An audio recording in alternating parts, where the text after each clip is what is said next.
Hi, this is Mike from Stagecoach Road Vintage Sewing Machine, and this is your Viking 120. And this is the final test that we're going to make before we pack her up to ship her out to you. And in this test, we're going to show you how to wind the bobbin and how to thread the machine and how to work the various controls so you'll be able to get up and sewing right away. You'll find your bobbin behind this little clear door here in the bobbin case, and there's a little latch built into the indentations where you hold it at the top. And if you hold that little latch while you're putting it in and out, your bobbin's not gonna fall out. Once you let go of that latch, then your bobbin will come right out. So we're going to start by winding a bobbin, and your bobbin winder is back here on the edge of your machine below the hand wheel. And we're going to put some thread on the spool in the back, go through the first thread guide on the back of the machine here, and straight on down to this thread guide that folds out down here. And it's a lot easier to get the thread started if you do it before you put the bobbin on the bobbin winder. So hold your thread there on the side of your bobbin and give it several wraps.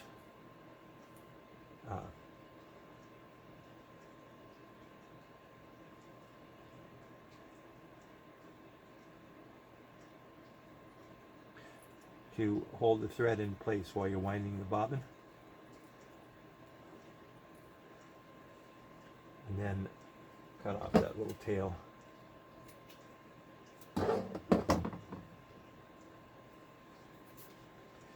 From your upper thread guide, go down into this little tube thread guide here, and onto your bobbin winder. And when your bobbin is in place, your machine's not going to cycle while the bobbin winds. So go gently on your foot control. No reason to go fast. That'll just it's more likely you're going to tangle your thread if you go fast. So there we go. And we're not going to wind the whole bobbin since this is just a test.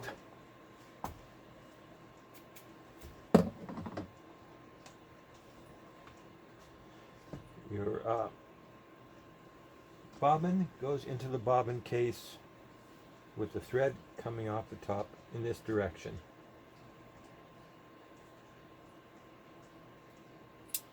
And that's because the little slot in the side it's going to go into is angled in the opposite direction, and it's important that the thread goes in the right way. So you want to go under the little tension leaf spring here. And then when you pull on your thread, you'll notice a drag when you pull your thread. And that's your lower tension. So open the door, and with this little finger on top pointed up, push it in all the way until it clicks into place. Make sure that it's in there snug so it isn't going to fall out.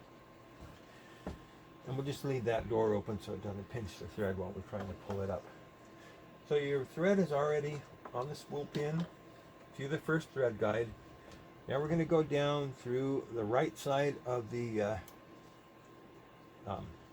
upper tension assembly under this big thread guide and up to the take-up lever.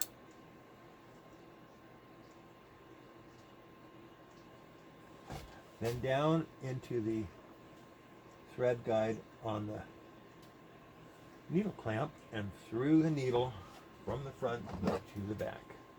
And if you cut a nice clean end on there, their little frayed bits won't deflect your needle from the needle hole and make it difficult to thread. You may have seen people lick their thread. That's to make all the little ends stay together, but it's easier just to cut them off.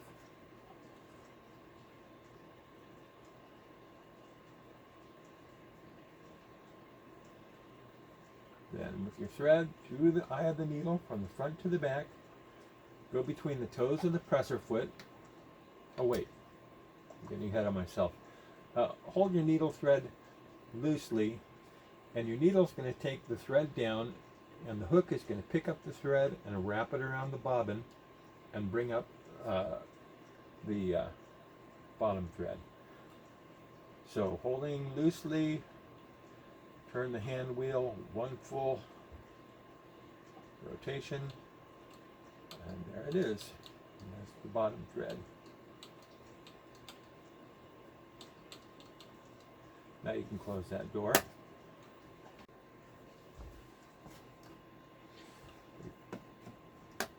Put your threads between the toes of the presser foot and towards the back of the machine. And you're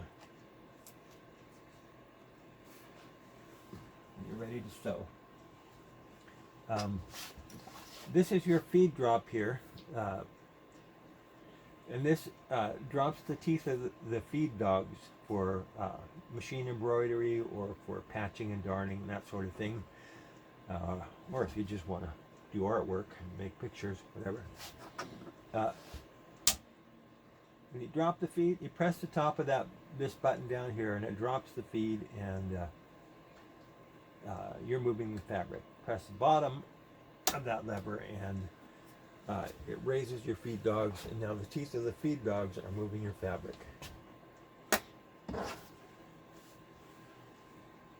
When you sew, sometimes there's a temptation to help the fabric, to push it along and make it go.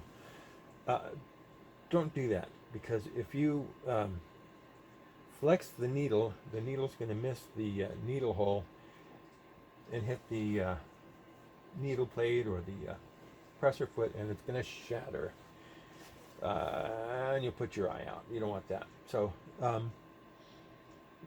let the machine move the fabric, and you just guide it. This is your stitch length here, this slider, and it goes from 0 to 5.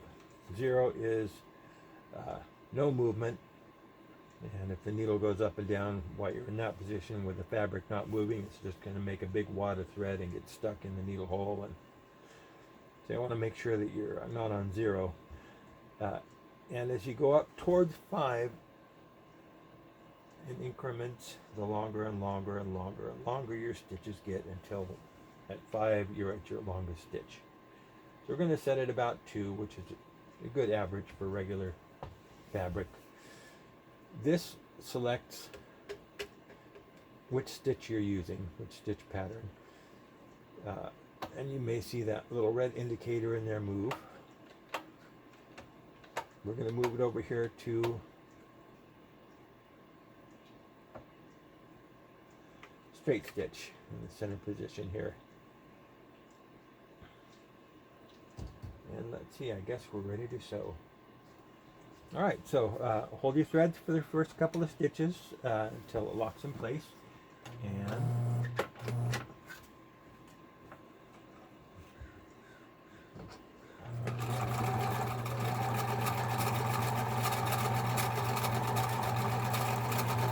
you're sewing. To turn the fabric, if you like, leave the needle down and use the needle as a pivot. Raise your presser foot, turn your fabric, lower the presser foot, and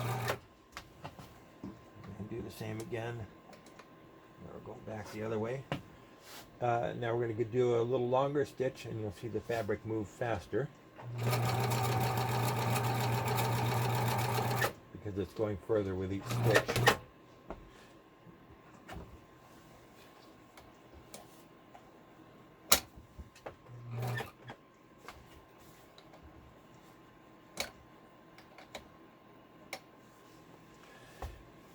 And let's reduce that stitch length again. go back to about 2. And we're going to do a zigzag stitch. So making sure your needle is up out of the fabric so you don't bend your needle when it moves. Turn the selector knob to zigzag. You have 3 options of zigzag width here. Let's do an even shorter stitch, 1.5. That's totally up to you how far apart your zigzag stitches are, depending on whether you want something that looks like a long wide seam or something that actually looks like a zigzag. So here we go. Now you can see the needle move back and forth as it zigzags.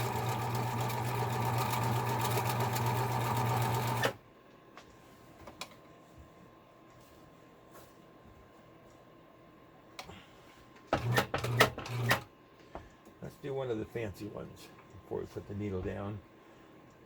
Let's go all the way over here to the end. We'll do this oddball looking stitch. It may have a name. Probably got a name. But you have several stitch options here. Lower the needle, raise the pressure foot, turn the fabric, and here we go. Yeah.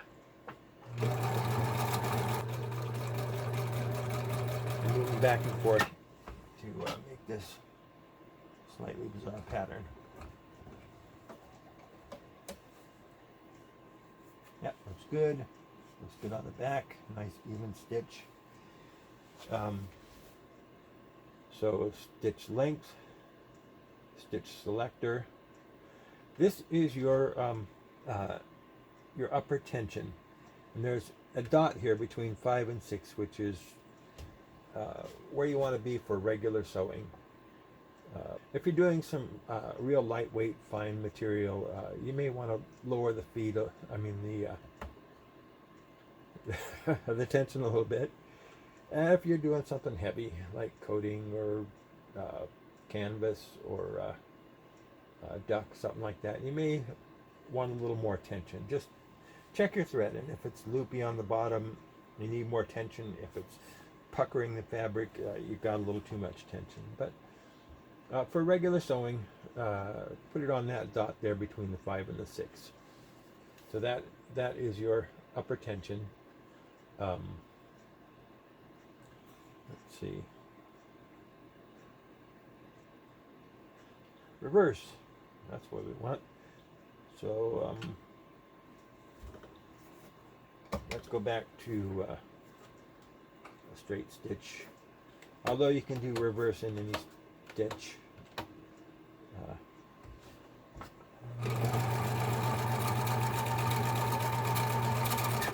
This is your reverse here. If you want to back tack, lock the end of your seam, just press down that button. This is your on and off switch.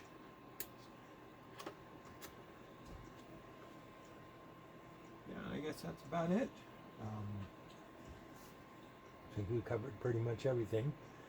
So we'll get her packed up and shipped out to you. And if you've come to this video from somewhere else on the internet, we are Stagecoach Road Vintage Sewing Machine, and we restore old sewing machines.